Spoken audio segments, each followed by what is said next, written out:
ಜ್ಯೋತಿ, ಮದುವೆ ಆಸೆಯನ್ನು ಕಾಣದ ಈ ಬಡ ತಿರುಕನಿಗೆ ಪ್ರೀತಿಯ ಹುಚ್ಚು ಹಚ್ಚಿ ನಡು ನೀರಿನಲ್ಲಿ ಕೈಪಿಟ್ಟಿಯಲ್ಲ. ನೀನೊಂದು ಹೆಣ್ಣೆ ಅಲ್ಲ, ಹೆಮ್ಮಾರಿ ನೀನು. ನನ್ನ ಜೀವ ಇರುವವರೆಗೂ ನನ್ನ ಮುದ್ದಿನ ತಂಗಿ ತಮ್ಮಂದಿರು ನನ್ನ ಮಕ್ಕಳೆಂದು ಜೀವಿಸುವುದು, ನನ್ನ ಮಕ್ಕಳೆಂದು ನಾನು ಭಾವಿಸಿ ನಾನು ಇರುವವರೆಗೂ ಬ್ರಹ್ಮಚಾರಿಯಾಗಿರಬೇಕೆಂದ ಬಯಸಿದ ಬಡ ಪ್ರಾಣಿ ನಾನು.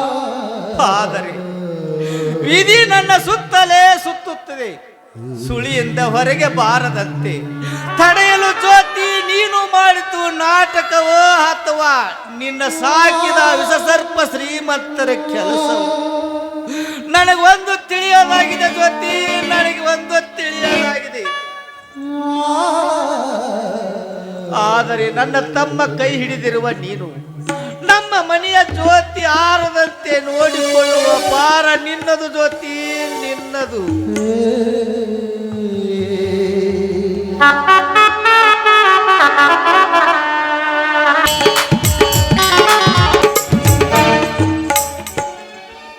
ಶ್ರೀ ಮಾರುತಿ ದೇವ, ಭಕ್ತರನ್ನು ಕಾಯುವ ಕರುಣಾಮೂರ್ತಿ, ನನ್ನದೊಂದು ಕೋರಿಕೆಯನ್ನು ನಡೆಸಿಕೊಡುವೆ ದೇವ.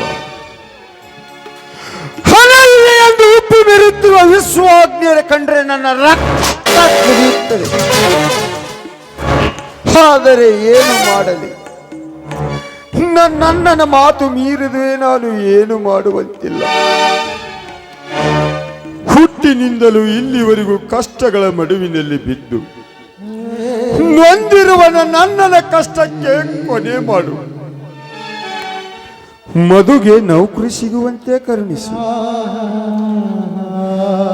ನನ್ನ ತಂಗಿಯ ಬಾಳು ಯಾವಾಗಲೂ ಚೆನ್ನಾಗಿ ಇರುವಂತೆ ಆಶೀರ್ವಾದ ಮಾಡು ಬಸವೇಶ, ಆಶೀರ್ವಾದ ಮಾಡು.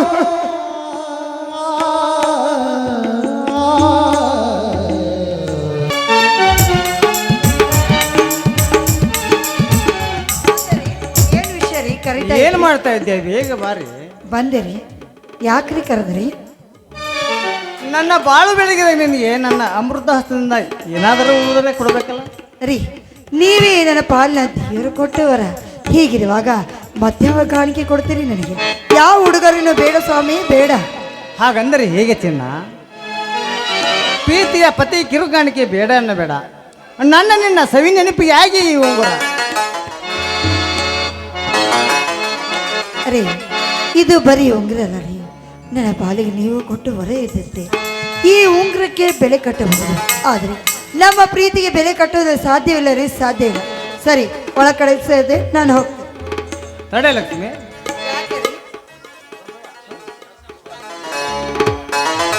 ಲಕ್ಷ್ಮಿ, ಇಷ್ಟೊಂದು ಸಿರಿ ಸಂಪತ್ತು ನಮಗಿರುವಾಗ ನೀನು ಮನೆ ಕೆಲಸ ಮಾಡೋದ್ರಿ ಏನ್ರಿ ಇದರಲ್ಲಿ? ಒಂದು ಆಳನ್ನು ಇಟ್ಟುಕೋ. ಬೇಡ ರೀ, ಬೇಡ. ನಮ್ಮ ಮನೆ ಕೆಲಸವನ್ನು ನಾವೇ ಮಾಡಬೇಕು. ದೇಹವನ್ನು ದಂಡಿಸಿ ದುಡಿದ್ರೆ ನಮಗೆ ಆರೋಗ್ಯ ಒಳ್ಳೇದಲ್ವೇನು? ನಿನ್ನಷ್ಟು ತಿಳುವಳಿಕೆ ನನಗೆಲ್ಲ ಮಾರಾಣಿ. ಹೋಗಲಿ, ನಿನ್ನ ತುಟಿ ಹೆಂಚಿನಿಂದ ಒಂದು ಸಿಹಿ ಮುತ್ತು ಕೊಡುವೆ. ಹೋಗಿ ಅಪ್ಪ, ನಂಗೆ ನಾಚಿಕೆ ಆಗುತ್ತೆ.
ini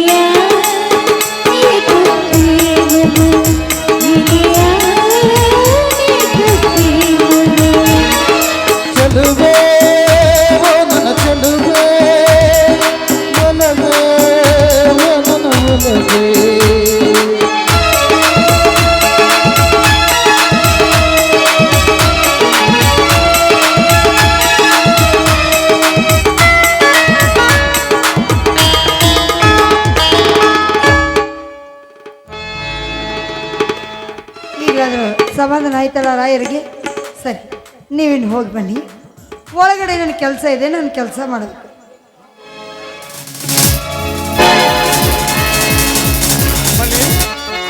ಮಣಿ, ಇಂದು ನೀನು ಮಿಲ್ ಕೆಲಸದ ಮೇಲೆ ಬಾಂಬೆಗೆ ಹೋಗಬೇಕು. ತೆಗೆದುಕೋ ವಿಳಾಸ. ಸರಿ ಅಣ್ಣ, ನಾನು ಈಗಲೇ ಹೋಗಿ ಬರ್ತೇನೆ. ಲಕ್ಷ್ಮಿ, ನಾನು ಬರ್ತೇನೆ.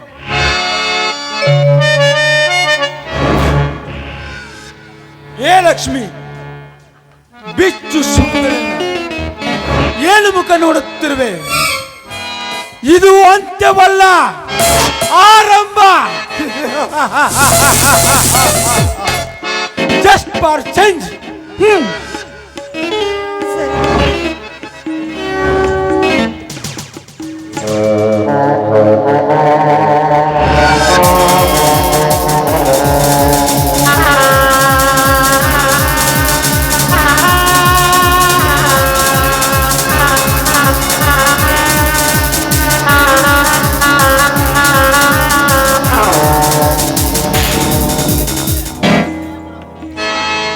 ತೆಗೆದುಕೊಳ್ಳಿ ನಿಮ್ಮ ಶೂ. ತೆಗೆದುಕೊಂಡು ತಲೆ ಮೇಲಿಟ್ಟುಕೊಳ್ಳಲೇನು? ಜಾಡಿಸಿ ಒದ್ದೆ ಅಂದರೆ ಇಲ್ಲೇ ಸಮಾಧಿ ಆಗಿ ಬಿಡಬೇಕು. ತೆಗೆದು ಪಕ್ಕಕ್ಕಿಡು. ಆಗ್ಲಿ ವಿಶ್ವ, ಆಗ್ಲಿ.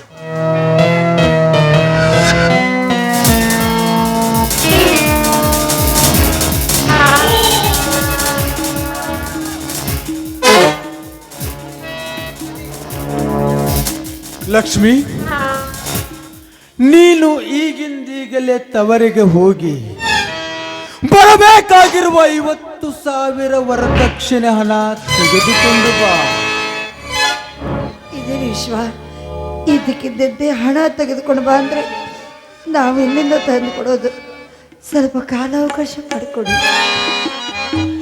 ಎಲ್ಲಿಂದಾದರೂ ತಂದು ಕೊಡಲಿ, ಅದು ನನಗೆ ಬೇಕಾಗಿಲ್ಲ.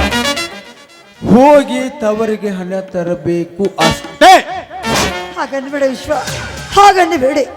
ನನ್ನ ಅಣ್ಣ ಇರುವ 5 ಎಕರೆ ಭೂಮಿಯಲ್ಲಿ ವ್ಯವಸಾಯ ಮಾಡ್ತಾ ಇದ್ದಾರೆ. ಹೀಗಿರುವಾಗ ನಾನು ಯಾವ ಮುಖ ಹೊತ್ತು 50,000 ರೂಪಾಯಿ ಹಣ ಕೇಳಿ ವಿಶ್ವ? ಹೇಳು. ಕೇಳುವೆಯ ಅಥವಾ ಬಿಡುವೆಯ, ಅದು ನಿನಗೆ ಸಂಬಂಧಪಟ್ಟ ವಿಷಯ. ನೀನು ತವರಿಗೆ ಹೋಗಿ ಹಣ ತರಬೇಕು, ಇಲ್ಲವಾದರೆ ತವರ ಬಳಿಯಲ್ಲಿಟ್ಟು ಕಾಲು ಹೂಡಬೇಕಾಗುತ್ತದೆ. ಎಚ್ಚರ. ವಿಶ್ವ, ದಯವಿಟ್ಟು ಹಾಗನ್ಬೇಡಿ. ನೋಡಿ, ನಿಮ್ಮ ವರದಕ್ಷಿಣೆ ಹಣನ ನಮ್ಮ ಅಣ್ಣ ಇವತ್ತಿಲ್ಲ ನಾಳೆ ತಂದು ಕೊಡ್ತಾನೆ. ಅಲ್ಲಿವರೆಗೂ ಸ್ವಲ್ಪ ಕಾಲಾವಕಾಶ ಕೊಡಿ ವಿಶ್ವ. ಇಲ್ಲ ಅಂತ ಮಾತ್ರ ಹೇಳಬೇಡಿ. ನಿಮ್ಮ ಕಾಲಿಗೆ ಬಿದ್ದು ನನ್ನ ದೂರ ಸರಿದ ಮಾತನಾಡು. ನನ್ನ ಕಾಲು ಹಿಡಿದು ಮಾತನಾಡುವ ಯೋಗ್ಯತೆ ನಿನಗಿಲ್ಲ. ನೀವು ನನ್ನ ಓದರೂ ಚಿಂತೆ ಇಲ್ಲ, ಆದ್ರೆ ಹಣ ತೆಗೆದುಕೊಂಡು ಬಾ ಅಂತ 10,000 ಮನೆಗೆ ಕಳಿಸಿಬಿಡಿ. ಈ ಬಡವರ ಮೇಲೆ ಸ್ವಲ್ಪ ಕೃಪೆ ಇರಲಿ ನಿಮಗೆ. ಕೃಪೆ?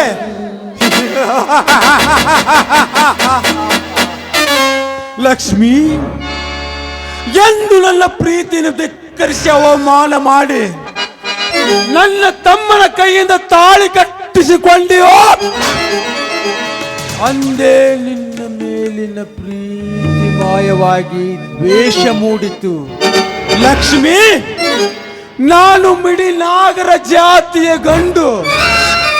ನನ್ನನ್ನು ಸೋಲಿಸುವ ಹೆಣ್ಣಾಗಲಿ, ಗೆದ್ದೆ ಎಂದು ಹೇಳಿಕೊಳ್ಳುವ ಈ ಗಂಡಾಗಲಿ ಇನ್ನೂ ಹುಟ್ಟಿಲ್ಲ, ಇನ್ನು ಮುಂದೆ ಹುಟ್ಟುವುದೂ ಇಲ್ಲ. ಬೇಡ ವಿಶ್ವ, ಬೇಡ. ಹಿಂದಿನ ಹಳೆ ದ್ವೇಷವನ್ನು ಮನಸ್ಸಿನಲ್ಲಿಟ್ಟುಕೊಂಡು ಈ ರೀತಿ ನನಗೆ ಹಿಂಸೆ ಮಾಡಬೇಡಿ. ನೋಡಿ, ದಯವಿಟ್ಟು ಈ ಮನೆಯ ಸೊಸೆಯಾಗಿ ನಗುತ್ತಾ ಇರೋದಕ್ಕೆ ಅವಕಾಶ ಮಾಡಿಕೊಡಿ ವಿಶ್ವ. ಇಲ್ಲ ಅಂತ ಹೇಳ್ಬೇಡ ವಿಶ್ವ. ನಗು ನಗುತ್ತಾ ಬಾಳೋದಕ್ಕೆ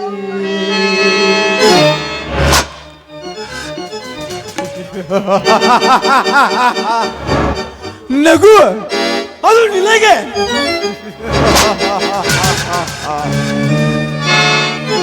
ಲಕ್ಷ್ಮಿ, ನಗುವಿನ ಬದಲಾಗಿ ಬರೀ ಕಣ್ಣೀರಿನ ಕಥೆಯನ್ನು ಸೃಷ್ಟಿಸಿ ಈ ಸಮಾಜದ ದೃಷ್ಟಿಯಲ್ಲಿ ನೀನೊಬ್ಬ ನಡತೆಗೆಟ್ಟ ಹೆಣ್ಣು ಎಂದು ನಿನಗೆ ಭಿಕ್ಷುಕು ಎಂಬ ಪಟ್ಟಗಟ್ಟಿ ನೀನು ಕೊರಗಿ ಕೊರಗಿ ಸಾಯುವಂತೆ ಮಾಡುವೆ.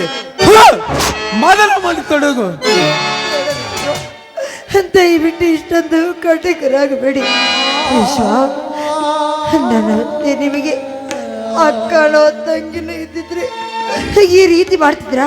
ಇಲ್ಲ ಇಲ್ಲ, ಖಂಡಿತ ಇಲ್ಲ. ನನ್ನನ್ನು ಕೂಡ ಈ ಮನೆಯ ಮಗಳಂತ ನೋಡಿಕೊಳ್ಳಿ. ನನ್ನನ್ನು ದುಡ್ಡು ತರೋದಕ್ಕೆ ನನ್ನ ತವರು ಮನೆ ಕಳಿಸ್ಬೇಡ ವಿಶ್ವ. ತವರು ಮನೆ ಕಳಿಸ್ಬೇಡ ವಿಶ್ವ. ನಿನ್ನ ವೇದಾಂತ ನನಗೆ ಬೇಕಾಗಿಲ್ಲ. ಬರೀ ಬಾಯಿ ಮಾತಿನಿಂದ ಹೇಳಿದರೆ ನಿನಗೆ ಅರ್ಥವಾಗುವುದಿಲ್ಲ. ಹೇ, ಮೊದಲ ಮನೆಯಿಂದ ಆಚೆ.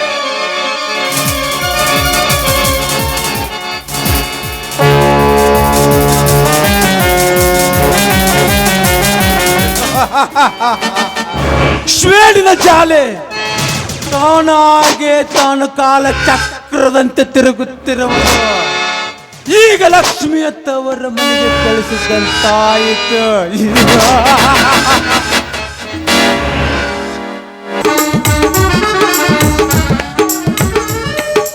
ತಂದೆ ಸಂಗಮನಾಥ ಬಸವೇಶ, ನಮ್ಮ ಬಡವರ ಬಾಳಿನಲ್ಲಿ ಕರುಣೆ ತೋರಿಸಿದಿ. ಇಂದು ನನ್ನ ತಮ್ಮನಿಗೆ PSI ನೌಕರಿ ಸಿಕ್ಕಿತ್ತು. ಬಸವೇಶ, ನಿನ್ನ ಶರವಡ್ಡಿ ಬೇಡಿಕೊಳ್ಳುತ್ತೇನೆ, ಶರವಡ್ಡಿ.